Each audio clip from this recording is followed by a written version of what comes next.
Matthew 11:28. Come unto me, all ye that are weary and burdened, and I will give you rest. Come unto me, all ye that are burdened and are heavy laden, and I will give you rest. Oh. See, Jesus knows every burden you carry. See, Jesus sees, he gets tears in your eyes. He said, come, come, come, all ye burdened, weary heart. Come, come, come, all ye sin-sick, weary soul. I will give you rest. I will give you rest. I will give you rest, yeah. I will give you rest. Good morning. Good morning. It is a super Saturday, everyone. I am so glad that you chose to join us on today here at Dear Life After. You could have been doing a whole lot of other things besides being here with us. But I know you want to get the scoop, and we're going to give it to you today, okay? We have an awesome guest with us today. For those of you who are joining us for the very first time, so here at Dear Life After, we are telling stories about life after, about our journey to life after. We're here so we can encourage you to know that you ain't in this thing by yourself. Somebody, trust me, somebody else has dealt with or is dealing with something just like you. So don't think it's just you. It's okay. It's all right. It's all right, because that's what we're here for, is to let you know, keep it real and let you know that, hey, life is lifing. I know it is for me. I don't know about you, but for me, life is totally lifing over here in my neck of the woods. But nevertheless, on today, we have a marvelous guest. Let me tell you something. This guy here, I met him probably about 15 years ago. And since then, we have become the best of friends. He is like a brother to me. I call him my brother because that's what he is. And listen, we share some stories. We laugh together. He's heard me cry, all the other good stuff that sisters and brothers do. But nevertheless, you know him as the publisher of Epitome magazine, also his organization that he deals with, That Boy Smart. His name is Todrick Johnson. Some of you know him. And if you don't, hey, today you will get to know him. You are in for a treat to get the scoop. So I want to welcome my brother, my friend, Todrick Johnson. Hey, brother. You doing okay? Hey, it's Saturday. It's going to be another hot one, but hey, we're going to make it, right? So, Roslyn, I'm going to correct you on that. It was it's 17 years. In December, it'll be 18 years we've been on each other. You know what I'm saying? So, it was back in 2006. It was 2006. I have to make sure I have that calculated right. But yeah, okay. almost 18 years. See, that's how your brother do you. He tell you, look here, you I'm wrong, okay? So we have been in this thing a lot longer than I thought we had been, okay? Yes, we have. Yes. See, most people know you from Epitome magazine. And we know that Epitome magazine was a gospel magazine. That's your baby, so to speak. Yes. But you haven't always been that Todrick with Epitome magazine, right? No, I haven't. Because we want to let people know. We just like to keep it real and let people know that, hey, just because I'm here today, that's not where I've always been. Yes, no, you're right about that. Well, Epitome is an inspirational publication that gives you tangible information in your everyday walk of life. And as a matter of fact, that's how we met through Epitome. It was 2006. It was December. We was at it was like a convention or something that we did. Kwanzaa. It was Kwanzaa Fest. Yeah, Kwanzaa Fest. Yes. And that's how we met, because that was the start of Epitome. And we was kind of like putting everything together at that particular time. But before I started Epitome, no, I didn't do anything gospel related. So go on and tell me about them club days and the Hennessy and the hen, is they called the hen and Yeah. all that other stuff that you had going on before Epitome, before God gave you Epitome. Yeah. Well, basically, I mean, I drunk a lot, smoked a little, hung out a lot, you know, different things like that. Hold on. You just kind of like you tried to ease on through that. You Yeah. smoked what? What was you smoking? Well, it wasn't cigarettes, dear. I never smoked cigarettes in my life. Okay. So we just leave it like that. But man, I did so much, and you know, I really didn't have a relationship with God. I didn't, you know, I had started going to church probably in '03, something like that. I had started kind of dipping in and going to church. You know, when I was a little boy, my grandmother kind of made me go to church. You know what I'm saying? They was like, hey, yeah. And they weren't going to church every Sunday back then. They was doing like, it was like one Sunday out of a month. It was like every fourth Sunday we go to church, you know. And that was both of my grandmothers. They both had different Sundays where they go to church. So I didn't have to go a whole lot. My parents, they didn't really push me to go to church. So I didn't grow up knowing, you know, God and, you know, knowing the Bible like a lot of other people did. But I know he was still there because I made it, you know what I'm saying, to the point of absolutely getting to know him. So even when, you know, when I met my wife and everything, you know, we started going to church, and then I started, you know, kind of sensing some things, getting some different feelings about different things, and you know, trying to learn the word a little bit, but still didn't know it. So I remember I was in Houston at the All-Star game, and I was just hanging out with some friends. And I never forget, I was at a club called the Red Door, and I was sitting there at the bar drinking Hennessy, and all of a sudden God gave me this vision. You was turning up. You were turning up, in other words. I didn't know if I was drunk or what it was. You know, I was just getting the vision of, you know, doing the magazine and everything. And it was all just coming to me like he was just sitting with me at the bar. You know what I'm saying? Like saying, hey, I need you to do this. I want you to do that. You need to do it like this. So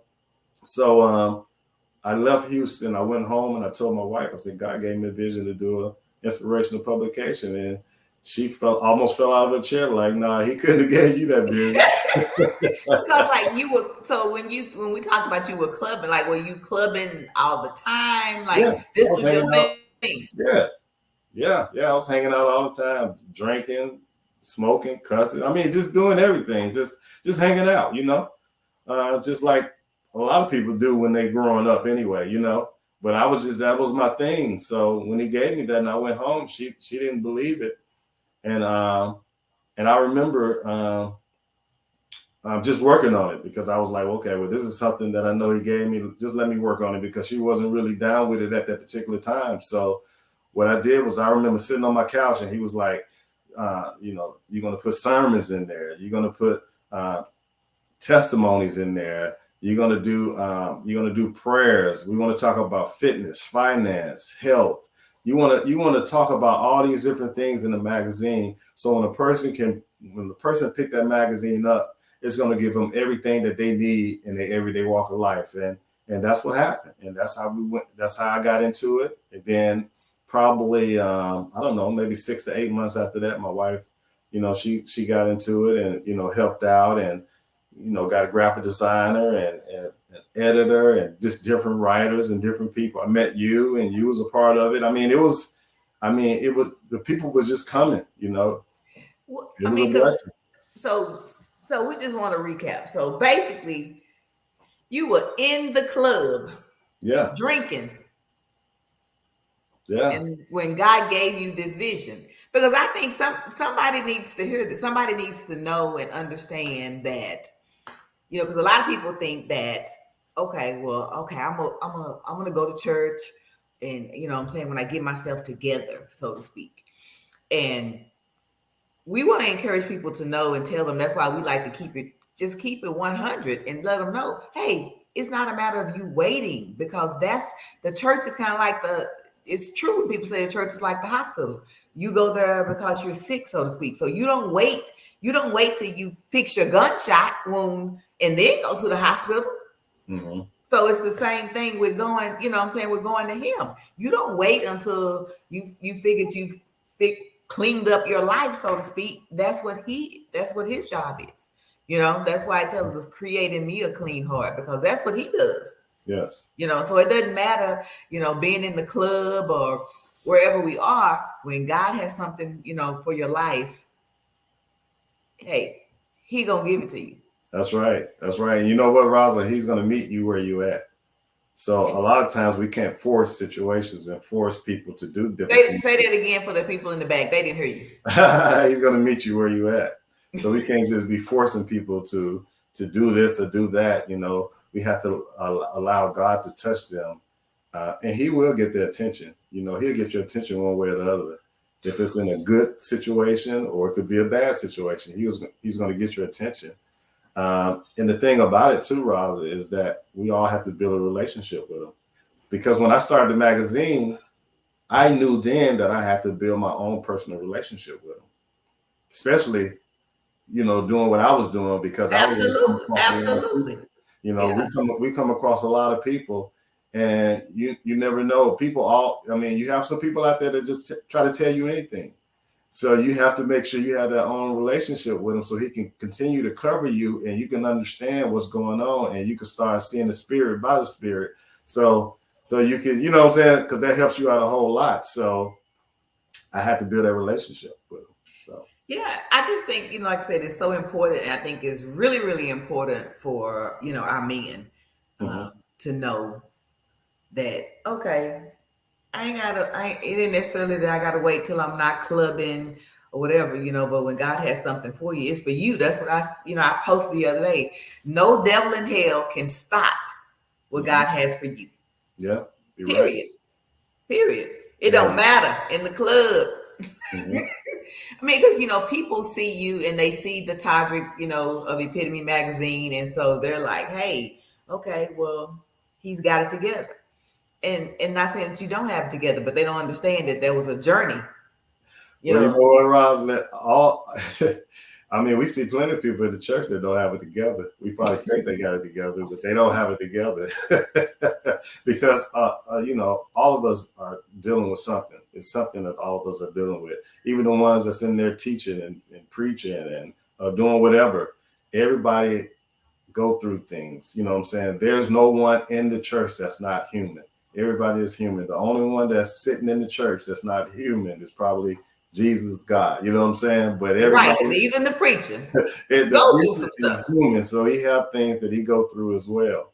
So, you know, if you go to clubs and if you like to drink or whatever the situation is, you know, I'm just being honest. You know, if that's something you do, you have to learn how. Once you have a relationship with him, and once you get into the word, you'll learn how to do things like, you know, not all wow. You know what I'm saying? You do things accordingly. You know what I'm saying? Like, say, for instance, if you know, Jesus made wine. So say, for instance, if you have a glass of wine, you know, there's nothing wrong with that. You know what I'm saying? And if you go to church, and you drink wine, there's nothing wrong with that. So you don't have to be in church looking like a saint, all sitting up like, you know what I'm saying? You don't have to do all of that.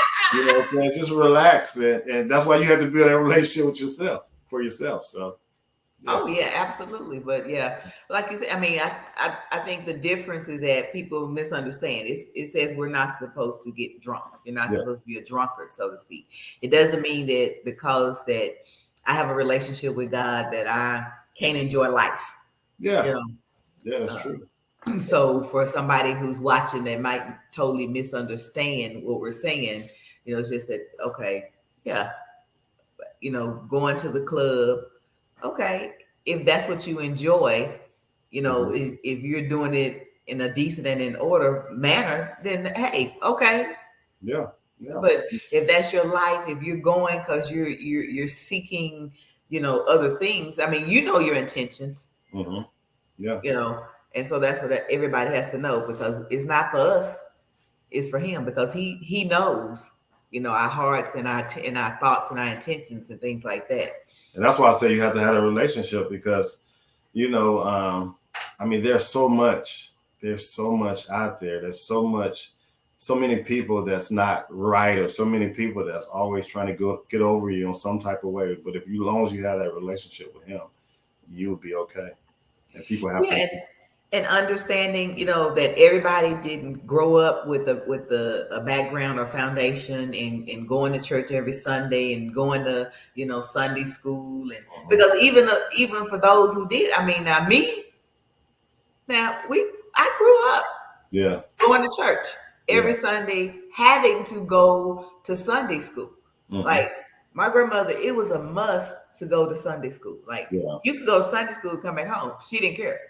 But she felt like that's where you were going to really be taught the word, so to speak. So you had to attend Sunday school. I mean, I grew up going to church, singing in the choir, and no, I cannot sing, but I was in the choir anyway. But hey, nevertheless. Hey, Roslyn, my grandma tried to put me in the choir. And all I can remember is "Oh Happy Days," and I couldn't sing it at all. I was like, Lord, I used to be over there like, you know what I'm saying? I couldn't sing. So I was in the background acting like I was singing. But just because, even at going, all the time and seeing my grandmother read the Bible and all those other things all the time, that still didn't mean that I didn't veer off and do things in my life that I wasn't supposed to do. But I do know that it tells us, and his word, people misunderstand that for everything that happens or doesn't happen in our life, there's something applicable to it in the Bible, period. It tells us to train up a child. So because they trained me up, I came back. Because it had that foundation, and that's why it speaks about we should let our light shine in the way we should live the life, not talk about it, so even though we might look a certain way now, but there were things that transpired in our lives to get us here, those journeys, had you not, necessarily been in the club and him speaking to you, you probably wouldn't be the Todrick, you know what I'm saying? Maybe that wouldn't be in the Epitome magazine, No, it probably wouldn't have been an Epitome magazine. So. And then the funny part, what I'm saying, your wife, when you told her, she like, boy, you lying. You said, the funny part is I can see Monica and the expressions, standing there saying, Todrick, quit playing with me. Yeah, she said, boy, you don't even know Jesus. She said, you don't even know Jesus well. So, you know what I'm saying? So, no, but, he would use anybody, And I think, you know what, Roslyn, I always say I think that he used me because I wasn't so churchy. You know what I'm saying? He used me because I wasn't so churchy because there's so many things that I did outside the box that worked for Epitome or that helped Epitome. A lot of people wouldn't have did that because they would have been like, nah, God ain't say that. You know what I'm saying? Or, nah, that ain't the way to do it. But me, I did a lot of things. I was able to handle a lot of things. I saw a lot of things. I've been in backgrounds. I've been all over, you know what I'm saying? From gospel artists to pastors to preachers. I mean, everybody, I have been there. And when you say out of the box, what do you mean, like out of the box? Like, tell me some of the stuff or an example of well, out of the box as far as like my marketing. A lot of people wouldn't have went to salons all over the United States and tried to market this magazine. A lot of people wouldn't have traveled like I traveled. That's out of the box, out of the box type of marketing that a lot of Christians wasn't doing at that particular time. You know what I'm saying? So I did that and it helped it grow. So I went out to the masses. I went out to the malls. I went out to the, all over the place just to push that magazine, just to build that platform. Right. And I think some people don't realize, the hustle and the grind that you had to do, for Epitome to be where it is on today. I recall one of the trips, I think we went to Florida, I believe. You know what I mean? Yeah. You know, in the van, and we drove to Florida. You know, a van full of us. On a magazine drive, so to speak. And people don't understand, what this magazine has done. The lives, that have been impacted, over the years. The well-known pastors, as well as the pastors that were not known until they were on the cover, some type of, an epitome. I know that even my pastor received an award for an article, one of the articles, A Man and His Money. Yeah. Yeah. I remember that. Yeah, I remember that. A Man and His Money. Yeah. Roslyn, with Epitome was a blessing to so many different people. I mean, a lot of people outside of pastors, we did testimonies. We allowed so many people to be in a magazine that probably would have never have been in any other magazine that was out there. We opened the doors for so many people to showcase their ministries. We built this platform, and we built the platform by driving all over the United States and going different places, getting subscribers in California, all the way to New York, from Florida to Chicago, all these different places. We went and got these subscribers, from the malls, get kicked out of malls trying to get subscribers, in all these salons, and people looking at you crazy when you go in there. But we trying to push this magazine, you know what I'm saying, in parking lots. And we in a parking lot in Nashville, or a parking lot in Kentucky somewhere, trying to push this magazine. So we built that platform because we got people to sign up for the magazine. And once they sign up for the magazine, and we put your ministry in there, you got people all over the world that's reading about you and looking at your ministry. And Roslyn, I really think that when COVID came, I was thinking about this the other day. I said, when COVID came, it shut down the churches. But a lot of people was able to go online and click on different ministries because they had seen them in Epitome magazine. Absolutely. If they wouldn't have saw them in Epitome magazine, they wouldn't know that this guy has a church in New Jersey, or this guy has a church in Arkansas. They wouldn't have never known that. So Epitome was a blessing.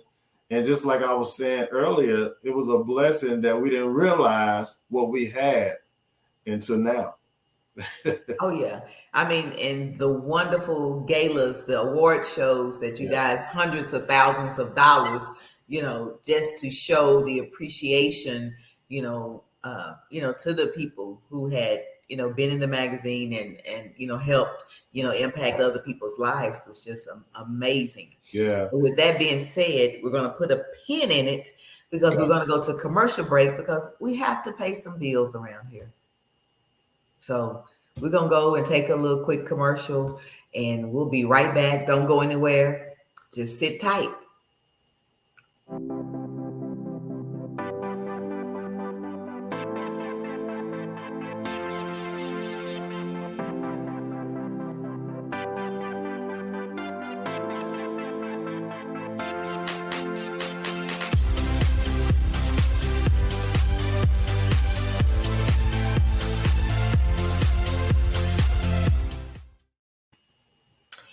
So just as to give y'all a recap in regards to what we have going on here on the platform, Monday through Thursday, we have Morning Tea with Lonnie B, 8 a.m. Central Standard Time.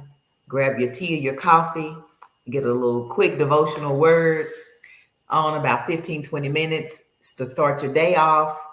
Then on Fridays, listen, we have Bible study, getting into the word with We Are the Cusimos, with Emmanuel Cusimo and his lovely wife, Dr. Alonda Cusimo, who is the producer of this show as well.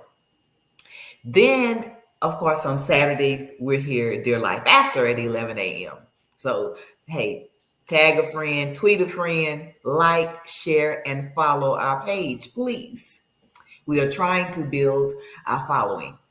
And then on Sundays, we have Motivational Moments with Gregory Bloomfield at 7 p.m. Central Standard Time. So those are the things that we have going. And then also, Todrick also has a foundation, a nonprofit That boy is smart. Yes, yes, So yes. tell us about that boy is smart. I know And you got some I got great the things shirt on. going. I got the shirt on. That boy is smart. Representing. You know, that boy smart is a nonprofit 5013 C3 organization, and what we do is we focus on boys from the ages of 18. I mean, from 8 to 17. And what we do is we focus on educating them and empowering them to get over some of the roadblocks that they have to go through as they grow up. You know, we try to show them all kinds of different ways to get past whatever it is they're dealing with at that particular time. You know, try to lead them in the right direction. And you know, SMART is an acronym. It's successful, magnificent, authentic, resourceful, and talented. So we get these little boys, these young men, and we bring people in to speak to them about financial literacy or things they're dealing with in school, how to handle certain situations. We try to get them focused on looking at their careers outside of the age that they are at this particular time. You know, what college you're going to go to, where you plan on doing in life, where you plan on being in life. So we try to bring people in that help push them to that next level, because we have to catch little boys where they at. You remember we were just talking about, you got to catch them where you are. So, Yes. yeah, we had to catch them at an early age, because if you don't catch them at an early age, they lost. I mean, look at all the different things that's going on right now. All these different killings, all this different black on black crime and different things like that. These boys, they building these prison for these young boys so they can go there. You know what I'm saying? They testing them, Roslyn, at an early age, probably third or fourth grade, just to see when they give them that test, they want to see exactly what they make on that test. And then that gives them the right to say, okay, we need to build more prisons, because this young man, he ain't going in the right direction. He going to end up in prison. And, you know, prisons is big money right now. So, well, it's been big That's money. right. Yeah, Mm-hmm. yeah. Yeah. So they want these kids to go. They want these little boys. You know, they building them so they can go there and help them continue to make money. So we got to catch these boys at an early age and stop all of this madness. And we as parents, we got to start looking at that. We got to start doing the right things with our sons. We got to start doing the right things with our daughters, because what we tend to do in our culture is we tend to blame it on white people or anybody else, and we say, well, they the reasons we're at where we at now. That could possibly be right. You know, I'm not saying, I'm not ruling it out at all, but we got to take it upon ourselves to help these kids, to help ourselves get to the next level. And we got to stop pointing fingers, and we got to point fingers at ourselves. You know what I'm saying? Right. We got to march when there's black on black crime. The same way we march when a policeman, a white policeman, or somebody kill a black boy, a black dude, and we get out there and we march, and we got to march now. We got to march when there's black on black crime. We got to march to make our neighborhoods better. We got to march to make our community better.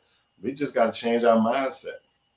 But I think that's where, you know, as a culture we fall short, so to speak, is because, like you said, we want to blame it on, you know, okay, well, the white people have done this. Okay, yeah, we're not negating that. Everybody knows that. But Mm-hmm. what are we as the people doing to change, to help, you know, because so often in our culture we have, you know, teenagers having babies. So when Yes. having babies, and then so now if they already were not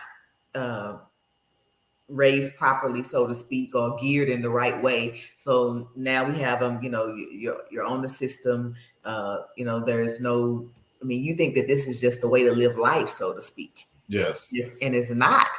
You know, we have, like you said, we have to teach them and show them that there's a different, you know, that there's a different way.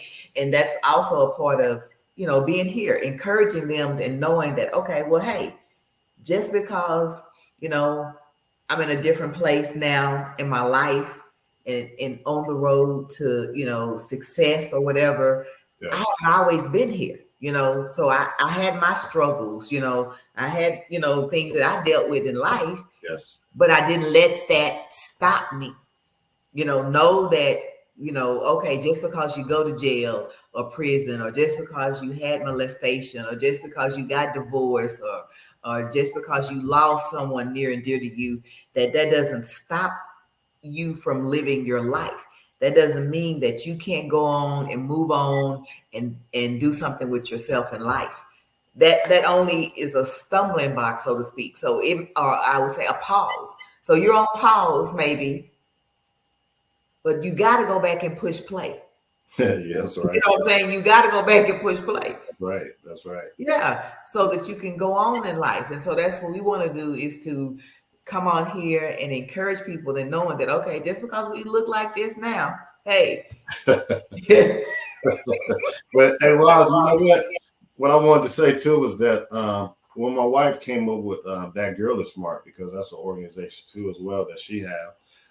When she came up with that, she approached me about That Boy Is Smart. And at the time, I was so deep into Epitome, I was like, I don't know if I have time for that.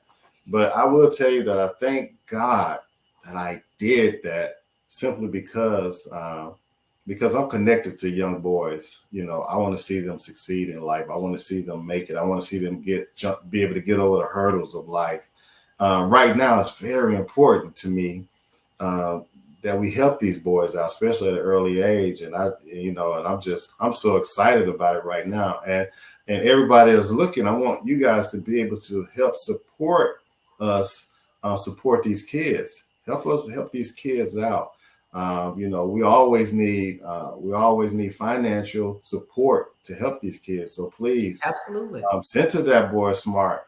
Help us keep these boys in a program that can keep them off the streets, or keep them focused on doing the right things. Absolutely. So you have a website, which is TodrickJohnson.com. Yes, Todrick They Johnson. can, Yes. so if they want to go and learn more about who Todrick Johnson is and what Todrick is doing, but also for financial support, they can actually Zelle They or can Cash App. Zelle or Cash App. Yes, and I see it. It's on the screen right now, which you can Zelle at 972-571-6032, and you can go to Cash App and give that way too as well. And we really appreciate it, because we really need your help. Yeah, because anytime that somebody is doing something to try to make a difference in somebody else's lives, and especially in the younger generation, because hey, that's who's going to be handling things in the future. So who would not want to invest a small donation into that, because you're just helping change the lives of these boys.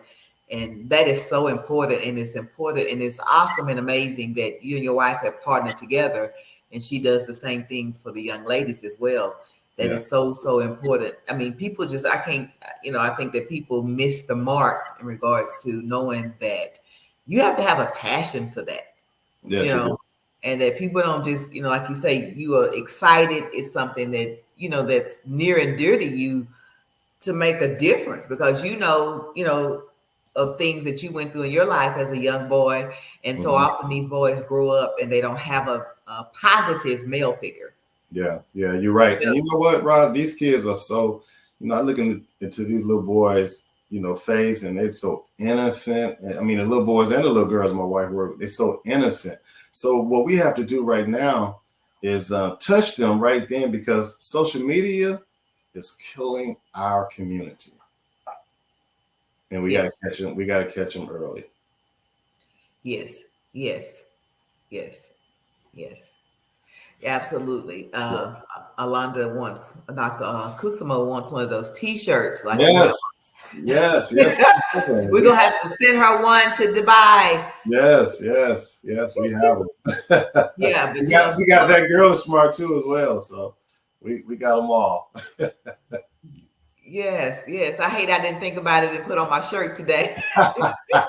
Yeah, you can put your That Girl Is Smart. Yeah, I have That Girl Is Smart shirt. I have I Am a Kingdom Girl T-shirt. So yes. We used to have the epitome shirts. And the changes now, that's the movement. The changes now. We all need to make a change in our life, from what we just discussed. So that's a movement that we have too as well. So yes. Yes. You have all kinds of shirts. Still, hey, Roz, we still got magazines too. So people can reach out to us to get some magazines as well. We'll give them out for a few dollars. Hey, but here's the thing about the magazine that I think the people have missed, and that is that Epitome was known for just gospel, not gossip. Yes. So listen, I don't think y'all heard me. Just gospel, not gossip. Yeah. So there wasn't anything in there about who Pastor Johnny was sleeping with. None of that. None of that at all. Like you said, it was for every walk of your life. It was there to impact your life in some type of way. So whether it was going to teach you about your finances, which, hey, listen, I started out writing the finance article with Epitome. Yes, you did. I mean, it was going to have the spoken word. It was going to have testimonies. I mean, you had sermons. I mean, fitness, hey, it had everything. Yes. Everything, so hey, don't sleep on it. You might want to get you a previous copy because hey, it might make a difference. Well, Roslyn, it's not outdated. The articles in there not outdated. On the front of the magazine cover, we might have, well, this subscription was this particular month, but the information inside, you can still use it today, tomorrow, and the day after that. You can still use it. That's because the word what never changes. Never changes. It's the word. That's right. And Roslyn, you said earlier that we never put anything bad about, who's with who or whatever that. And you know what? We stood ground on that too, because we was approached by people saying, hey, you should do this, you should put this in there. Hey, this happened, you should put that in there. We always said no, we would never put anything. I would never put anything that's gonna crucify anybody or make them look bad. You know what I did?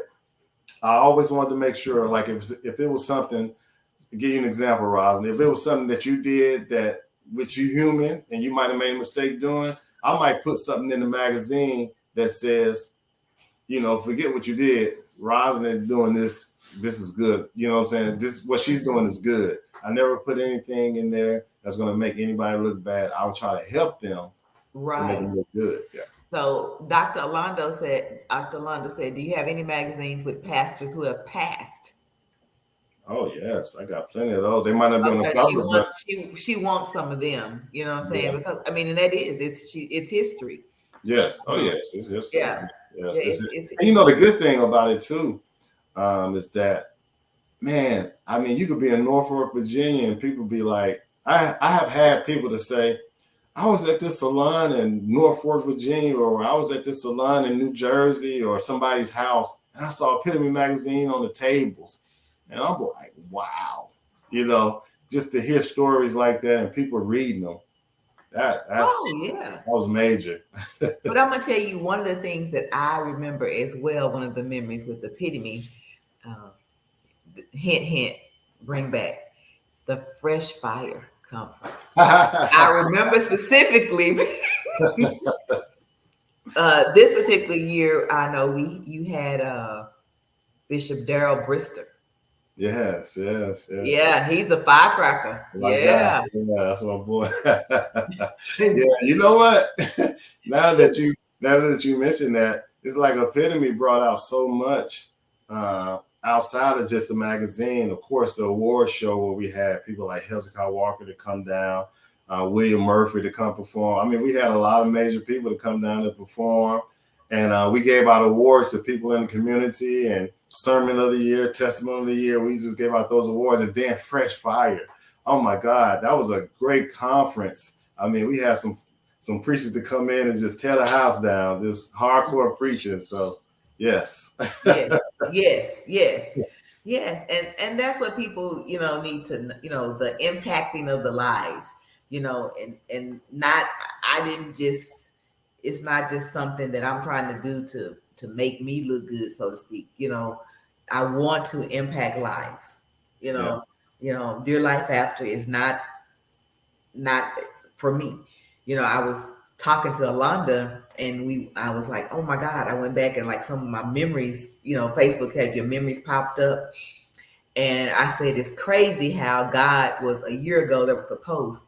God was already speaking about life after. I was like, I showed her this post and it was like life after. And I was like, he's so amazing. You know what I'm saying? He's so amazing. You know what I'm saying? It's just crazy. You And when know? you got into it, Roz, when you got into the magazine, and I'm not saying that, that made you get into ministry, but when you got in the magazine, you was very active and you was, traveling and, just like you said, all the different things, Fresh Fire, everything you was involved in it too as well. Just like Monica, that helped her out more in ministry as well. The magazine, she was able to speak a lot of different places, preach a lot of places, speak a lot of places, empower women and do all kinds of things throughout the United States. And she was able to write a book and, get all that out. So Epitome kind of might have kickstarted a lot for a lot of different people, people that names that I'm not even calling right now. It was that magazine that just helped everybody out with everything. So. Oh yeah. The award show, like I said, the awards gala was just amazing. I mean, it gave people a chance to, dress up, in their nicest, evening wear, and it was just an amazing, event.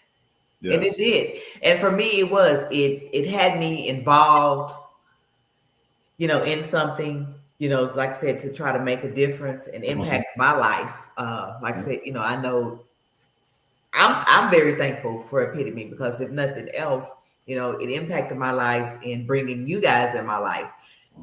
Like I said, you're like a brother to me. And I know, like I said, we laugh, talk, cry, and all the other stuff. And so for that, I'm so grateful. Oh yeah. Yeah. You are a blessing. Yeah. Yeah. Yeah. I mean, and Monica is, as well, we don't talk every day, but when we talk, I mean, it's like we on the phone for hours because we got to catch up. But everybody has life going on, so you can't always, connect on a daily basis. But when we connect, hey, it's just like, like it was, however long ago it was, it's like nothing was missed. Just run, jump right in, and your daughter, my niece Raquel is on, and she was just like, hey. I have the most amazing parents, you know what I'm saying? God gave me the most amazing parents, Team Johnson. So, all the love and, and support is just, it's amazing. Oh, yes. And, you was a blessing for me as well. I mean, you're still a blessing for me, but I remember at the time where, just like you said, it was a lot of sacrifice. A lot of people didn't know a whole lot that was going on. They just saw the magazine, like, wow, this is a beautiful magazine. It's great to have. But it was sometimes when I was having car trouble and Roslyn would say, hey, use my car to go and do what you need to do. Don't tell Aunt Betty that. But yeah, that was a long time ago. Well, now she knows because I'm sure she knows. Hey. Well, I think we mentioned it to her before, but I mean, it was just a whole lot. You travel different places, with me. And I said, Roslyn, I think the last place you traveled with me was to Shreveport. We went to and did the church in Shreveport. But outside of that, before then, you had traveled a lot of different places with me. A lot of people, Roz. There's so many people to think. I had people traveling all over with me. Mark. He traveled a whole lot of places. Oh yeah, a lot of different people. Melvin. I mean, a whole lot of different people traveled, and we got out and even when people couldn't travel no more, I had different new people come in, like Fred and I'm trying not to miss nobody's names. Michael Jackson. I mean, all these people, they just traveled, and we went out and touched so many different people. That was just a blessing. Yeah, I mean, it's a blessing to be able to impact other people's lives. Know, and like I said again, that's what we want to do is to just, hey, this is not always who we were. You know what I'm saying? Hey, like we was in the club. And Betty said she knew about that. I mean, when you are friends, when you are true friends, when God has connected, what I'm saying, a friendship, that's what you do. You in it with them. So hey, you help where you can. Oh yeah. It's really just that simple. And I think that's what it's so different now in life, and with the younger generation, the mindset, of, people are looking out for just me, me, and not knowing that you have to sacrifice. Yeah. Sometimes there are sacrifices in life, you know what I'm saying? And you just have to do that, in order to, if you're trying to make an impact, you have to sacrifice, because it's not always about you. And that's what happens. So often people think, well, okay, it's about me. No, it ain't. It's about You're right him. about that. It's about him. It's about him. And when you're trying to do something to make a difference in somebody else's life, whether it's in That Boy Smart, or, with Epitome Magazine, or whatever it is, and people don't see the struggles. People don't see, the sleepless nights, and, okay, well, how, okay, now I got to put this money together because I have this event, and it's short, you know what I'm saying?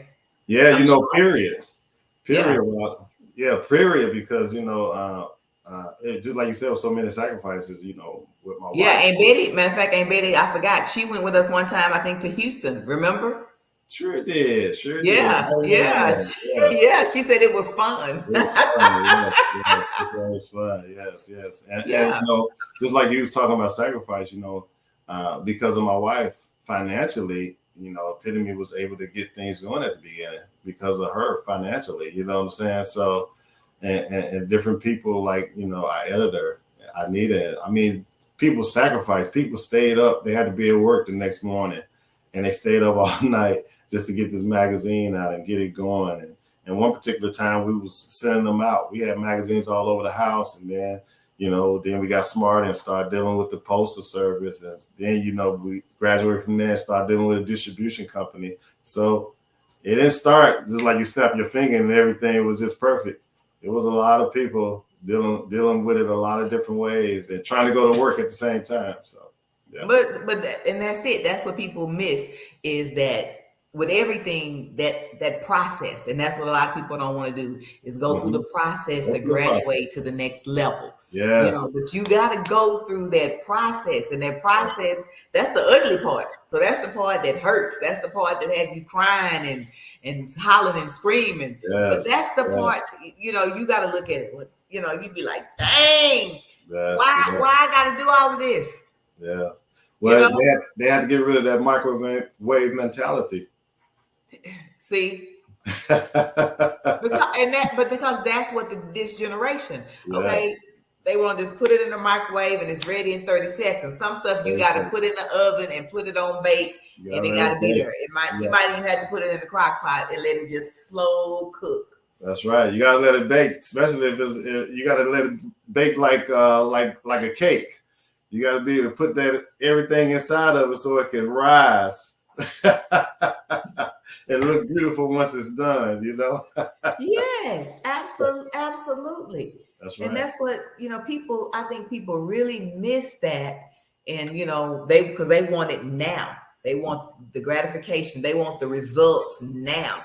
Nobody wants to wait. Nobody wants to go through the process. They want the $1 million today. Yes. And sometimes we got to go through the process, because, hey, I want the $1 million too, but hey, he said, hold on, not yet. Not yet. He it's not denied, it's just delayed. Come on now you preaching.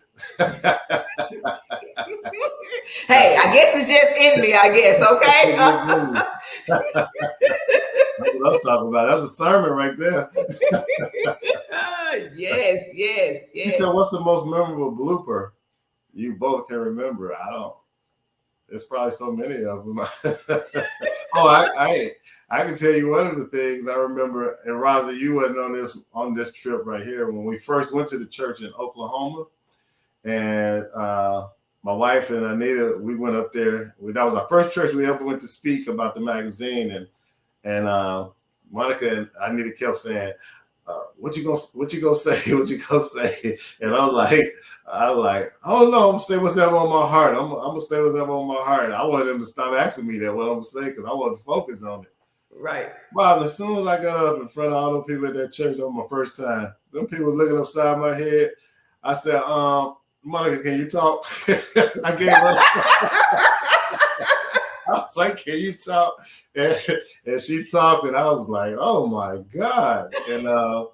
And I think that probably she did that a few times. And then I started learning how to stand in front of people and talk. And then I kind of took it from there. Yeah. But that was funny though. I was like, Monica, can you? And we know she can talk, right? So Yeah. So that was okay. That was okay with her. Oh yeah, she handled that. She handled that, at the beginning. So that's one of them I know. I don't know if you know any bloopers, Roslyn. See, I can't really think of any bloopers per se, Yeah. Like I said, I mean, like I said, when we took the road trip, we had a marvelous time, just laughing and talking and on the way. Depends on how far the trip was, but I can't Roslyn, were you in the van that time that I think we went to Kentucky and everybody was tired and Roger, you know Roger, right? Roger the writer, one of the writers. So Roger, we was like, man, we were so tired. Everybody was tired. He's like, Roger, can you drive? He was like, he was kind of like he can't really drive. And I never forget, we was like, man, if you just drive us a little bit, we'll be all right. That joker drove that van and swerved on each side like this. And he like, everybody like, Roger. He was like, I told y'all I can't drive. We was like, whoa, pull over. Monica said she remember all those trips. I know you do. Oh my God, it was so amazing. Yeah, but it was a lot, especially with me. It was a lot of bloopers, some that I can't really, because it was dealing with inside the church. You know what I'm saying? So I can't really say, but you know what I'm saying. But no, it was a lot of fun times. It was a lot of fun times, and now you have just kind of taken the magazine, so to speak, and so now you're just at the Epitome TV, doing highlights of things that's going on, and I think it's amazing that you still have the vision and you still impacting lives, and it's not. And I'm glad that you're focusing on our younger generation with the boys. Because that's so important in life. Because like you say, I mean, prison is a business. Period. Yeah. Prison is a business for people, and yes, they build more prisons to put people who look like us there. And so it's important that we reach out. You know what I'm saying? They say reach one, teach one. So that is so important that we try to teach our younger generation, so that, this is not the way of life, like, hey, you can have a better life. You can get out. You might live in what they say the hood, but that's okay. That doesn't mean that you have to have the mentality of the hood, because that's where it starts, is in their minds is where all this begins, for our younger boys and our younger girls. So reaching them at that young age and being able to make an impact is going to make all the difference in the world, and it's kind of like, Jesus, if you just reach one. Yeah. And Roslyn, one of the things about it, man, we have a lot of women that says not enough men out there. They really, they don't really see a lot of men doing well. So one of the things is we got to catch them at an early age, because if you catch them at an early age, that'll keep them out of jail. That'll keep them off from doing drugs. That'll keep them from, so they'll be able to be around, and there will be good men, because they'll be focused on life and they'll be looking to be successful in life. And that's the kind of man that a woman needs. So we got to catch these boys at an early age and just take them in that right direction. And then we won't say that all of our men are in prison or dead or on drugs. That's right. And you said, and then when you talked about the drugs, and I know you talked about you didn't just smoke cigarettes. And so that's the other thing with our younger generation. They think it's okay to smoke weed all day. They think there's nothing wrong with it, because they think, you can't be addicted to it. So they think it's okay. But it's not okay. For one, first and foremost, anything that impairs your mind, that impairs your mental capacity, for you not to be in your right frame of mind and being able to do and speak and have clear thoughts, have clarity of thoughts, that's not okay. The other thing that is not okay is because you can't get no dang job because you can't pass no drug test. So it ain't all right. Yeah, that's right. I mean, you know what I'm saying? Like, we keeping it real. It's not okay. Yeah. And so often, like I said, we sit around and we condone, you know what I'm saying, Johnny and Susie with that. That ain't all right. No, it's not. We need to quit thinking that it's okay. It's just weed. It's not just weed. It impairs their ability to think clearly. Yeah. No, you're right. Period. You're totally right about that. Yeah. Yeah. So unless you own it because they have it on it because you have terminal cancer and the doctor has prescribed it or whatever, it ain't okay. Yeah. Yeah. You know, and we need to quit, you know, acting like it's okay. You know what I'm saying? If little Johnny or little Susie got a problem, then send them to the doctor or send them to the therapist and let them talk to somebody so that they can learn how to properly work through those things instead of thinking that weed is going to fix it. Yeah. Yeah, you're right. Because it's not going to fix it. This day of time, you're smoking it, and now you can't get no job. Yeah, you're right. And you know what? They got some stuff out there that's too powerful now. So back when I was doing a little something, they have all that stuff they got now. That stuff will kill you and have you going crazy. So no, don't do no drugs at all. and that's the thing, like I say, why we want to keep it real is because, hey, you thinking that, okay, people are telling you this because they haven't tried it. They don't, oh, you don't know, you don't understand. Well, you don't clearly say it. You know what I'm saying? You know what it was like, but you also learned that, hey, you know what? This ain't the way. Yeah. This ain't it. It seems like it's all fun, you know what I'm saying? And you want to fit in, you know what I'm saying? You know, at the time, some people, they want to do it because their friends are doing it, you know, but it's not.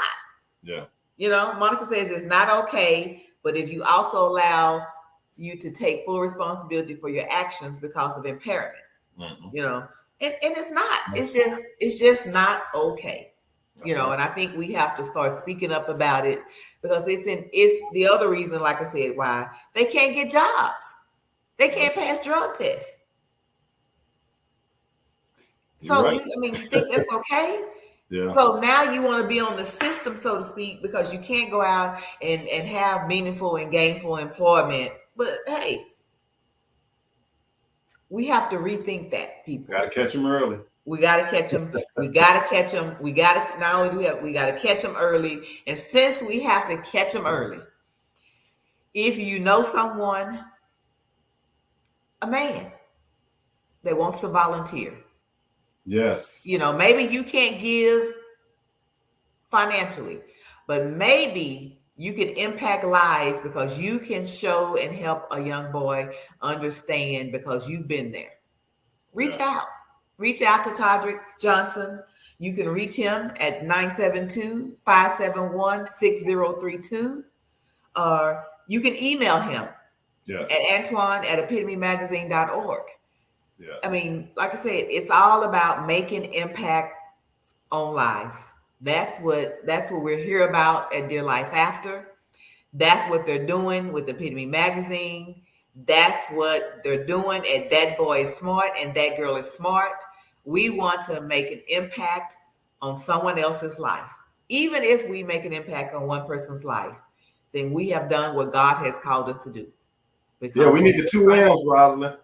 Huh? We need the 2 M's, Eminem. We need the 2 M's, men and money. He needs the 2 M's, men and money. Okay. Right. You can also reach him at his look at him on his website. Yes. But like I said, we just want to impact lives. We want to make a difference in somebody else's lives, the younger generation, as well as, you know, the women, as well as the women. You know, I'm in the process of doing my nonprofit to impact the lives of women who are re-entry from prison. Yes. So please meet us here on Saturdays at 11 a.m. Every Saturday morning we're here. Go like and follow our page Dear Life After. Please share it with your friends, your family, because again, like I said, we just want to change everyone's life. We want to thank Todrick, my brother, for joining us on today. Yes. And we want to thank you for tuning in with us, taking out the time on your Saturday. Thank you. Until we meet again, peace.